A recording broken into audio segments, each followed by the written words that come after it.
தமிழ்நாட்டு மக்கள் மிகுந்த அறிவு கூர்மையுடையவர்கள். போட்டி 2 தரப்புக்கு தான், திமுகவுக்கும் அதிமுகவுக்கு இடையில தான் அப்படின்னு திரு எடப்பாடி பழனிசாமி சொல்கிறார். இன்னொரு புறத்தில் அதிமுக தொண்டர்களால் இயக்கப்படுகிற ஒரு உணர்வுபூர்வமான கட்சி, இதை உடைக்க முடியாதுன்னு அவர்.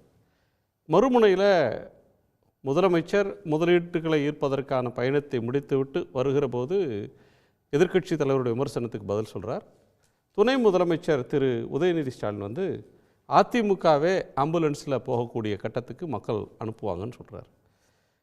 போட்டி எங்களுக்கும் திமுகவுக்கும் தான்னு தாவேகா சொல்லுது. கள நிலவரம் என்ன? திரு எடப்பாடி பழனிசாமி அவருடைய பேச்சை எப்படி புரிஞ்சுக்கிறது?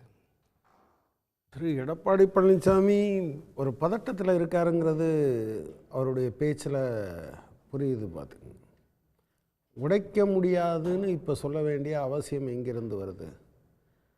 அவர் நீங்கள் உடைச்சிக்கங்கன்னு ஏற்கனவே அமித்ஷாட்ட கொண்டு போய் கொடுத்துட்டு வந்துட்டார்.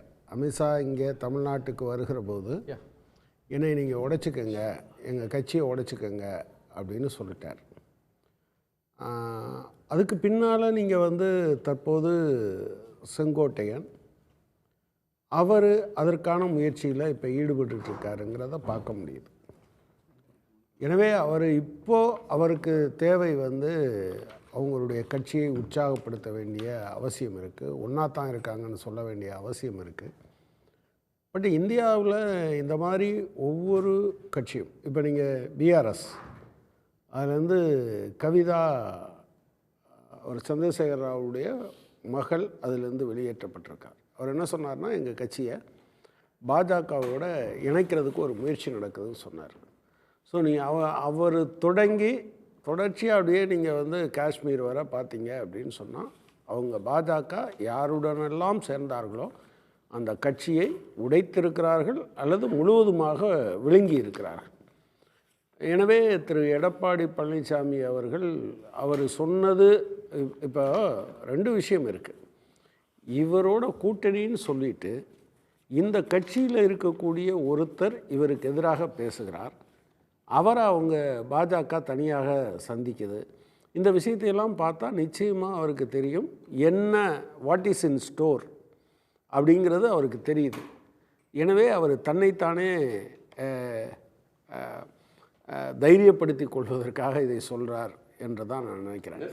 210 சீட்டில் ஜெயிப்போம்னு சொல்கிறாரு. நீங்கள் தன்னைத்தானே ஜெயிக்கிறதுக்கு ஆறுதல் படுத்தி கொள்வதற்கு பேசுகிறாருன்றீங்க. சுமார் 210, சுமார் 200ன்னு கேள்விப்பட்டிருக்கேன், சுமார் 150ன்னு கேள்விப்பட்டிருக்கேன். ஆனால் ஒரு மனுஷன் 234ல் சுமார் 210ன்னு சொல்கிறத இப்போ நான் கேள்விப்படுறேன். அவர் 210ன்னு எதில் இருந்து? ஆக்சுவலாக சில தனியார் நிறுவனங்கள் அவங்களுக்காக சர்வே எடுத்தவங்க, அதாவது அதிமுகவினுடைய சில பேருக்காக சர்வே எடுத்திருக்காங்க. அந்த எடுத்த இடங்களில் இருக்கக்கூடிய விஷயங்கள் அவருக்கு என்னன்னு அவர் கைக்கு வந்திருக்கும். அதை பார்த்தாலே அவருக்கு தெரியும்.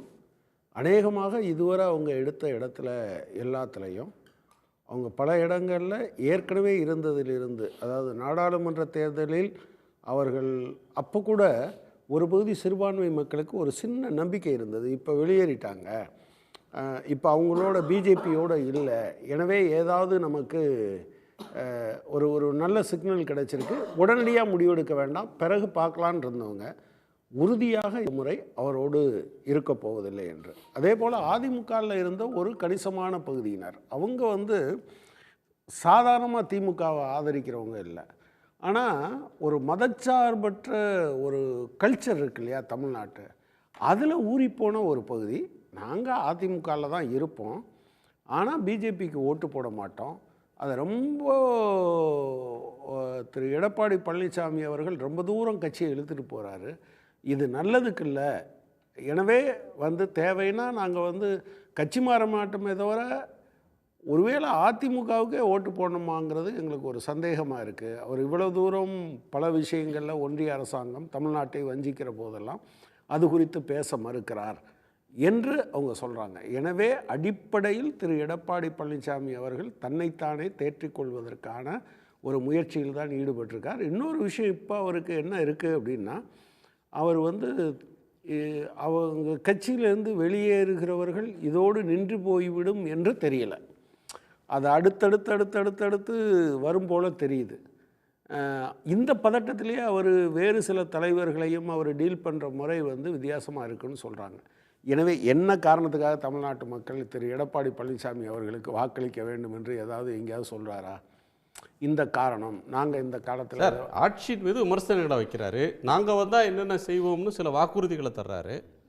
வந்தால் என்ன செய்வோம்னு சொல்லியிருக்காரு. வாக்குறுதி தீபாவளிக்கு இலவச வேஷ்டி புடவை தரேன்னு சொல்லியிருக்கிறாரு. சரி, அப்புறம் இதானே தீபாவளிக்கு தானே தரேன்னு இருக்காரு. மாதம் 1000 ரூபா கொடுக்குற மக்கள் தீபாவளிக்கு ஒரு இலவச வேஷ்டிக்காக இவர் 1000 ரூபாய் புடவை சார் இலவச புடவை தர்றான்னு சொல்கிறாரு. இப்போ மாதம் வாங்குறத விட்டுட்டு வந்துட முடியுமாங்கிற ஒரு கேள்வி இருக்கும். அது 1500 ரூபாயா தர்றாரு. இப்போது நேற்றைக்கா முந்தா நாளா தமிழ்நாடு அரசாங்கம் ஒரு அறிவிப்பு வெளியிட்டிருக்கு. ஒன்றிய அரசாங்கம் நீண்ட நெடுங்காலமாக இந்தியாவிலிருந்து வெளிநாட்டில் படிக்க விரும்புகிற நீங்கள் வந்து இந்த மைனாரிட்டி சிறுபான்மையின மாணவர்களுக்கு கல்வி உதவித்தொகை கடன் அதில் வந்து வட்டியெல்லாம் இல்லாமல் கொடுத்துக்கிட்டு இருந்தாங்க ஒன்றிய அரசாங்கம். 2 வருஷத்துக்கு முன்னால் நிப்பாட்டிட்டாங்க. அதை அப்போ அவர் கண்டிக்க இல்லை. ஆனால் இப்போ தமிழ்நாடு அரசாங்கம் இவ்வளவு நிதி பற்றாக்குறை சிரமங்கள் இதற்கிடையில் அதை நிறைவேற்றுவது என்று முடிவெடுத்திருக்காங்க. 36 லட்சம் வரை உதவி கொடுப்பது, 30 வயசு வரை அவங்க படிக்க போகலாம், டாப் ரேங்கிங்கில் இருக்கக்கூடிய இடத்துக்கு போகிறவங்களுக்கு கொடுக்கலான்னு சொல்லியிருக்காங்க. அவர் உண்மையிலே இவங்ககிட்ட எல்லாம் போய் என்னென்னு பேசுவார் அவர்.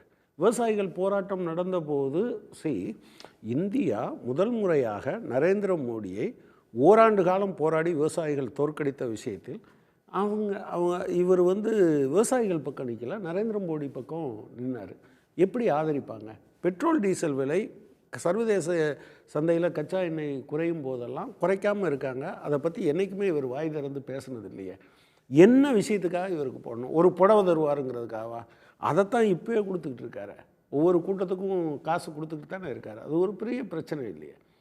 ஒன்று என்னன்னா, தமிழ்நாட்டு மக்களுக்கு நான் வேலைவாய்ப்பை கொடுப்பேன், விலைவாசியை குறைப்பதற்கு போராடுவேன், ஒன்றிய அரசாங்கம் சமக்கர சிக்ஷா அபியான் பணத்தை கொடுக்க மாட்டேன்றாங்க, நான் வந்தால் வாங்கி தருவேன் என்று மாநில உரிமை சார்ந்த பிரச்சனை முன்னுக்கு வருகிற போது நான் சேலை தருவேன் கர்ச்சீப் தருவேன்னு பேசுகிறதே அவருக்கு சொல்வதற்கு எதுவும் இல்லை, ஆல்டர்னேட் இல்லை என்பதை தான் காட்டுது. உடனுக்குடன் செய்திகளை தெரிந்து கொள்ள சன் நியூஸ் பெல் ஐகானை கிளிக் பண்ணுங்க.